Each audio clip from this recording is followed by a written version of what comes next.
For all your My Team needs, make sure you hit up aoeah.com and use code VON for 3% off at checkout. Yo, what is good, YouTube? We are back with another video. Before I get into this video, make sure y'all are hitting that like button and hitting that sub button. We are on the road to 2,000 subscribers. It's pretty crazy to say, but it is the truth. We're on the road to it. It's kind of insane, but if you haven't already, hit the sub button. Today we are going to be going over all the new Galactic cards that dropped in the NBA 2k22 Myteam. I actually already recorded this video and then found out it got corrupted. So hit that like button. Come on, man. I'm recording the video all over again. But pretty much getting into it, we're going to start out with this Kevin Garnett card. We're going to be coming over to the 2k Myteam database, and we're going to be pretty much looking at every card that came out today. Other than John Wall, I don't really, and Turkoglu, I don't really care about those cards. I don't think those cards are that great. But Kevin Garnett, standing 6'11", 99 offense, 99 defense. Obviously at this point in the game, that's nothing new. But as you can see, badges here, he is missing chef and blinders on this card, which is kind of tough.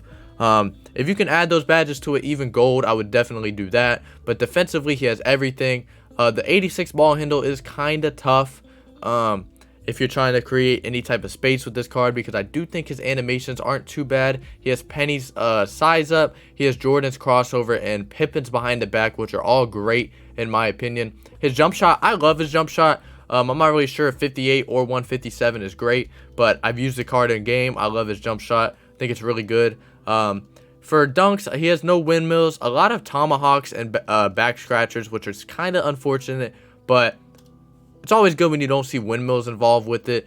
This card right here, I think is definitely gonna change the way a lot of people play the game. Just probably non-invincible center-wise, he's probably the second best in the game behind Yao. I'd say Taco would probably be the third best. But, I mean, it's a pretty good card. And then we'll move on to the Invincible. I want to get into this one just a little bit more heavy. Not the right one. I want to get into this one more because I think this card is going to be the end to Invincible Shaq. I don't think Invincible Shaq is going to be used by too many people at this point in the game. As you can see down here, the main thing I want to go over is Hyperdrive right here. He has Hyperdrive, and he also has Quick Chain right here, Hall of Fame. That's going to be a problem. I think that's going to mess up a lot of people in this game with the 99 ball handle. Being at 6'11", that right there is insane. Animations are pretty much exactly the same. Like I said, I love his jump shot. His animations, dribbling-wise, have been really good. I think the card is actually an amazing card, and I think Shaq is going to lose pretty much all his value because of this card. He's pretty cheap right now on the auction house, but between his hero and this card, if you can afford the Invincible, I would definitely get the Invincible, because as you can see, you get blinders, you get chef, you get just the badges that you don't get on that card. So if you can afford this one, I would definitely grab the Invincible. If not, the hero one is still an amazing card, one of the best non-invincible cards in the game for sure.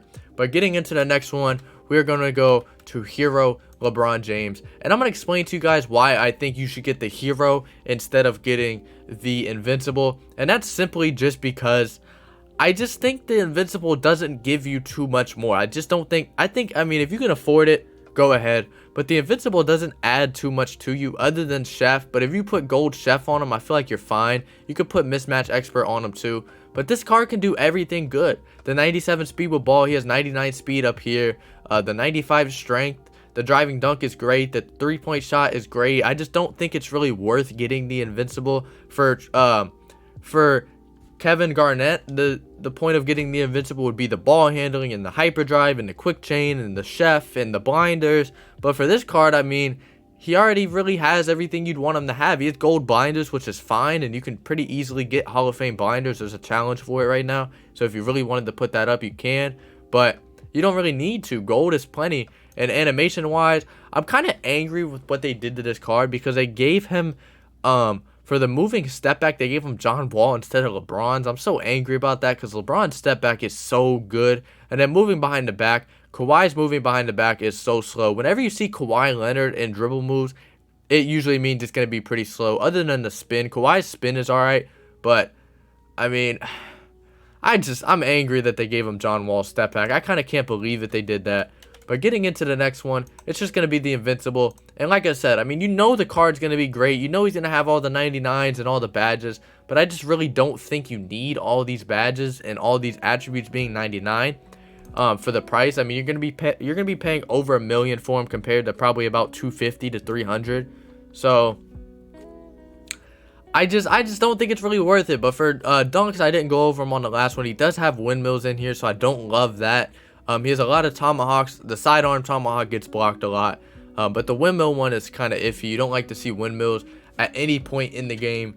You don't like to see windmills. But getting into the next one is going to be Tracy McGrady. He does not have an invincible card or a hero card. He only has his invincible. And if you've been watching my channel for a while, you know how much I love Tracy McGrady cards. I don't have this card yet. I'm kind of just waiting for him to drop in price because he's like 1.8 right now. I want to spend like 1 million, maybe 1.3, 1.4, something around that range. And I think tomorrow he'll drop in price a little bit. But every shooting badge, almost every playmaking, and every defensive badge, 99 everything, you know the card's going to be a problem. He's got mostly his dribble moves, but the Michael Jordan moving crossover is insane. He also has Kyrie's moving behind the back, which is pretty good. Kyrie's step back is pretty good. The moving spin Kawhi, like I said, Kawhi's spin is not terrible. The moving hezzy being Harden is also not terrible. In terms of jump shot, you got Trey Burke, Kobe Bryant on very quick. He does have windmills. He does have off one and baseline reverses, but being the 12 and 13th dunk packages, I don't think it's that bad. For baseline, I mean, you don't go baseline too often unless you're a baseline cheeser.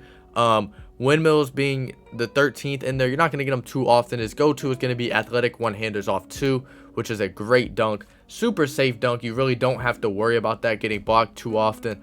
The next one that we're going to be getting into is going to be Taco Fall. I don't know why we're in all caps up top here. But with this card, he's more expensive than Yao right now. I would not pay more for this card than I would for Yao. If you don't have Yao, I would definitely get Yao over this card. But if you have Yao, then playing this card off the bench honestly is not a bad idea. There's not a ton of great centers in the game.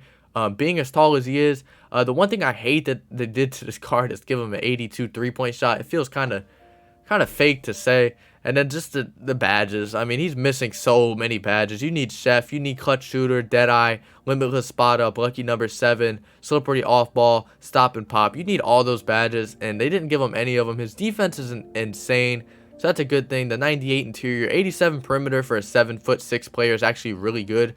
I love that they gave him an 82 speed. After your shoe and your coach boost, you'll be pushing almost 90 with that. He's much faster than Yao, but just with the shooting and the badges, I just would definitely buy Yao over him. I'm not sure how his jump shot is. I haven't used this card. I'm not sure if 47 and Kobe is good. I feel like both those jump shots are good by themselves. So combined, I feel like they'd be decent. Obviously, he can't dribble, and then most dunks of his are going to be pretty basic, which they are. Long athlete layup package is actually really good on any card at any point in the game. And like I said, we're not going to go over John Wall or Hito. I don't want to stretch this video out too much. The last thing I want to go over is what cards are going to lose value because of these cards dropping. With LeBron, I feel like really only his cards are going to lose value.